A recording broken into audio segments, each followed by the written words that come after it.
Well, Dallas sports fans, just when you thought it couldn't get any crazier, man, we got a lot to talk about. I am absolutely going to talk about the Dallas Cowboys and what has happened over the last 2 weeks, but there is no way I can't start off today talking about what happened over the weekend. So for those of you who haven't been shot, because there's no way you haven't heard about this, the freaking Grammys were mentioning this. Luka Doncic, our flagship, face of our Dallas Mavericks franchise, is no longer a Dallas Maverick.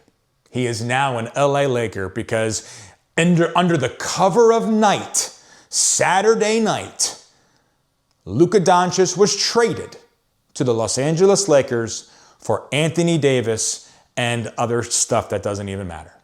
I'll tell you all right now. I woke up Sunday and I checked my phone and I had so many notifications from ESPN, from Fox News, from Twitter, from Instagram, TikTok, all my friends, all my family talking about this Luka Doncic to LA trade. I looked at it. My first initial thought was, this is crap. This is nuts. This is like, y'all remember when there was that big social media or rumor going around that Eminem had died? I thought it was like that. I got up, I was like, yeah, this is completely false. And no, it is real. And it completely took over my entire Sunday. It has affected me in ways that I never thought it would. It's affected my family in ways that I never thought it would. Let's break this down, okay? So from what we have been told, what all the media outlets are reporting, is that Nico Harrison, general manager of the Dallas Mavericks, made what he is calling an executive decision on his own that it was in the best interests of the Dallas Mavericks franchise to essentially move on from Luka Doncic. They did not believe that it was in the team's best interest to keep going with Luka for the foreseeable future. And because of his belief in that, he reached out to the Los Angeles Lakers and inquired if they would be interested in acquiring Luka Doncic for Anthony Davis and whatever else came. It doesn't matter. So let's just examine this real quick. One guy decides that your generational talent, once in a lifetime, how many time All-Star, Rookie of the Century, All-Pro, took you to the conference finals and then the finals. Scoring leader. More triple doubles in his first so many seasons than anybody else in history. I mean, Luka is a stud.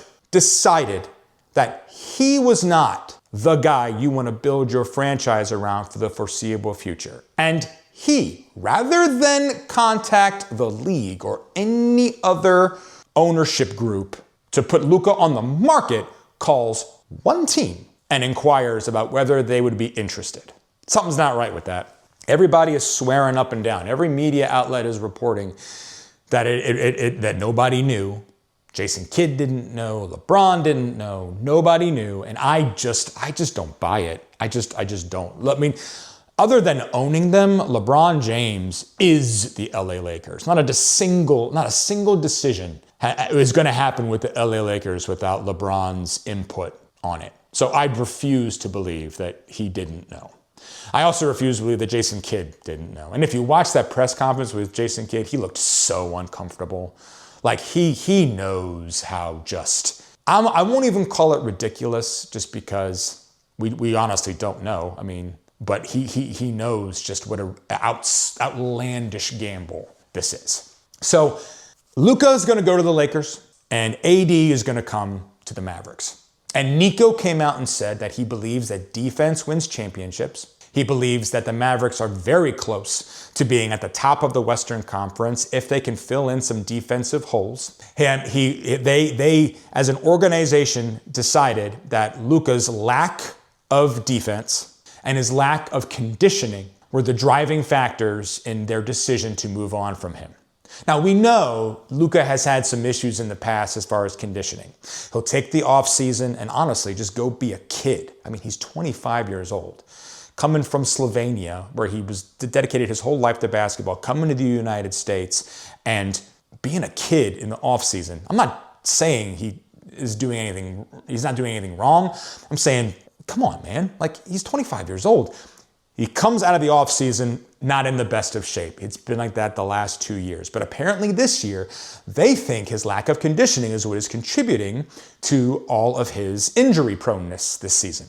And apparently, as a result of what he's been doing while he's recuperating from his calf injury, he's close to 260 pounds. That's like borderline Zion Williamson, like as far as like a weight proportional issue.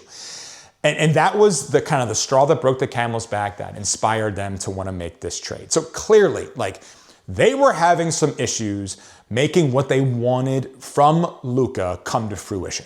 And they thought it was just easier and in the best interest of the team to ship him off.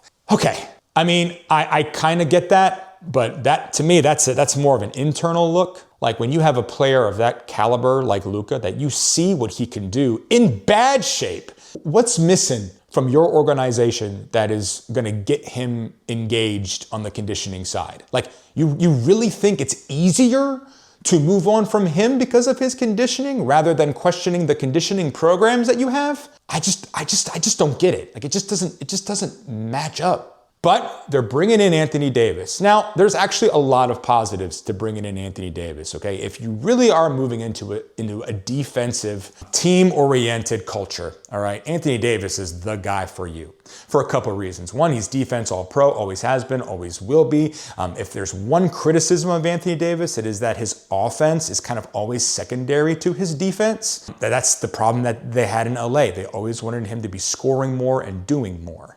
But he has come out and said how unhappy he was, not necessarily in being in LA, but in playing the center or the 5 position. He considers himself a true power forward. He wants to be able to facilitate from that 4 position. And he has always thought that if he can be in that 4 position, he can have more assists, he could score more points. Him living underneath the basket, he has always said, has inhibited him offensively. So he's going to the Dallas Mavericks, where he will be exactly that, with multiple options. There's Lively, there's Gafford. I mean, the Mavericks have got 2 very good 5s. So Anthony Davis is going to live in the position that he wants to live in. And him and Kyrie have got an incredible rapport. Kyrie Irving having a 4 like Anthony Davis, don't get me wrong, this could bring out a whole new side of Kyrie. And the Mavericks have proven that they can win without Luka. But it's still just, as a big picture thing, it's just so hard to wrap our heads around how this is going on. And I'll tell you what this is going to do from the Lakers' perspective. Okay, 1, LeBron's got maybe 1, 2, maybe 3 years left in him. Okay, like, let's just be real. Like, it's just not going to make any sense. So the Lakers have been in panic mode about what are they going to do when LeBron leaves. LeBron cannot be the face of their organization forever. Well, the Mavericks just solved that problem. Luka is 25 years old. He's got 10 to 15 years left in him playing basketball. That is going to be the face of their franchise. And they have the greatest person to assimilate him into that role. LeBron James is arguably the greatest conditioned athlete in the history of sports. Like, Tom Brady is up there, but LeBron James and the things that he does from a conditioning perspective have given him the greatest longevity in NBA freaking history. You don't think he's going to impart all of that and more into Luka Doncic? Of course he will. It's going to completely reinvent Luka in a whole new way. And you know what you just did, Dallas? Whether you realized it or not, you just gave LA everything that they needed to turn an amazing, talented player into an absolute cyborg who will become the Dallas Maverick killer. You gave LA all the tools they need, and you put a chip on his shoulder. And you're going to have to face him and whatever team LA puts around him. And let's not forget, they're the freaking Lakers. And everybody wants to be a Laker. And everybody is going to want to go play with Luka once Luka becomes the Luka that LeBron is going to make him into be. That's the Lakers for the next 10 to 15 years. So Celtic fans, look out. 2-3 years, we got a whole new dynasty brewing. That's what I think. Could Luka be this immature kid that it's not going to happen? Sure, I wouldn't bet on it. Look at LeBron James's history. He has impacted each team he has ever been on. Is Kyrie without LeBron? I don't think so. Imagine what that's going to do to Luka. Listen, there's good and bad on both sides. I do think the Lakers absolutely won this trade. 1,000%. That's the one thing about this I just don't understand. Luka Doncic, if the Mavericks decided that they want to move on from him, as much as I disagree, okay, let's say you did come to that decision. This is like, if you want to equate it to like the Dallas Cowboys, this is a Herschel Walker type situation, okay? Once in a lifetime player, you've got all that capital. Put him on the market. Like, target some teams with a lot of players or a lot of picks that you could get. You could get a king's ransom for Luka, but they didn't. They called one team. It just doesn't make sense. So look, there's two ways this is going to turn out. It's either going to be the dumbest trade in NBA history. It's obviously the most stunning and shocking. That goes without saying. In history, this is it. Whether or not it goes down as being the dumbest is what remains to be seen. And I know where I'm leaning. I really am. And I hope to God for Mavericks Nation that it turns out great. I hope Anthony Davis comes over here just as pissed off as Luka is going over there, because arguably the Mavs are geared up to win now with him. They are. They easily skyrocket, if they can gel, easily skyrocket to the second best team in the Western Conference. I mean, I'm talking as of tomorrow. You know, it's OKC and Dallas. Everything's there for them to do it, but now they have to do it, or the Dallas Mavericks are going to be the laughingstock of the NBA for a long time to come. Yeah, I'm a little surprised at how this has affected me emotionally, honestly. So, like, I grew up in Baltimore, and Baltimore doesn't have a basketball team. And no, just like the Washington Redskins when I was growing up doesn't count as my football team. Neither did the Bullets or the Wizards. No, like, I grew up being a Boston Celtic fan, and I grew up watching Larry Bird, and I loved Larry Bird. He's still my favorite basketball player ever. When I came down to Dallas, I loved Dirk, kind of for the same reasons, just because he was just so important to the entire franchise, like Larry was to the Celtics. It was very reminiscent. So I became a Maverick fan, kind of rooted in that same just childhood feeling. And then Dirk retires and they bring in Luka, and Luka is like the second coming of Larry, like the way that he plays and his just the way he sees the court and facilitates the ball to everybody. It's very Larry Bird, very Magic Johnson-esque. So I felt just a childhood like kinship in watching Luka. And to know that not only is Luka not on the team that I root for, he's literally on the team that I will never ever root for, because I grew up a Celtics fan. I'm never going to root for the Lakers. I can never root for Luka. So, like, that sucks. And oh my God, what this did to my kids. What this did to my kids. Last season, we all sat in front of the TV and watched the Dallas Maverick finals. And we rooted our hearts out. We were rooting for the Mavericks. Man, no, we were rooting for Luka. We all tried to buy jerseys, but everybody and their mother was buying Luka jerseys, and they were either ridiculously expensive or they were sold out. In retrospect, man, thank God we didn't have those, because those were they're towels at this. I mean, they're literally like towels at this point. So thank God that didn't happen, but they're beside themselves about this. It's like they lost a family member. It's crazy what sports can do like this. It's wild. So yeah, crazy times to come with the Dallas Mavericks. So let's shift gears. Let's talk about those Dallas Cowboys. Well, you guys got a new head coach. How you feel about that? Huh? Mr. Schottenheimer gonna solve all these problems for you? Man. Oh God. Oh my God. We're not even a month out of the season and we're getting bombshells like this. So Brian Schottenheimer is your new head coach. Yeah, first time head coach, by the way, for the NFL flagship franchise, as we all like to consider the Dallas Cowboys. How Jason Garrett-esque is this? Like how obvious is this just Jerry hiring a yes, Mr. Jones kind of guy, right? I mean, sure, he may be well liked in the locker room, but he hasn't done literally anything.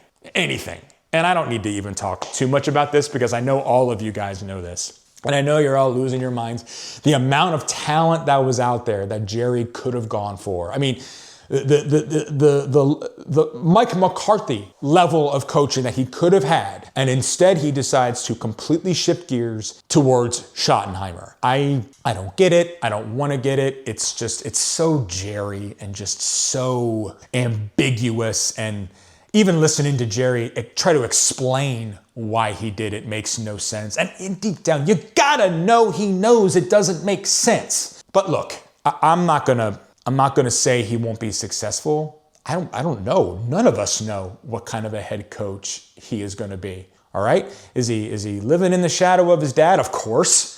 Was his dad that great of a coach? I mean, that's kind of arguable. So, I mean, like, I guess he's got a pedigree, but is it enough to put the most expensive franchise in the world on his back? I'm glad I don't make those decisions because I can tell you there's no way in hell I would have made that decision. But, word on the street is that, Dak loves him. And we all know that Jerry loves him some Dak. So if Dak is comfortable, then I guess Jerry is comfortable. So, yeah, Cowboy fans, that's your head coach. Cam Newton said something kind of interesting. He said that he thinks that he brought him in because it's so obvious that Schottenheimer is going to be one and done, and that they're going to just try to basically tank the season to get the number 1 pick to get Arch Manning. Yeah, let's pay Dak more money than anybody's ever paid anybody ever.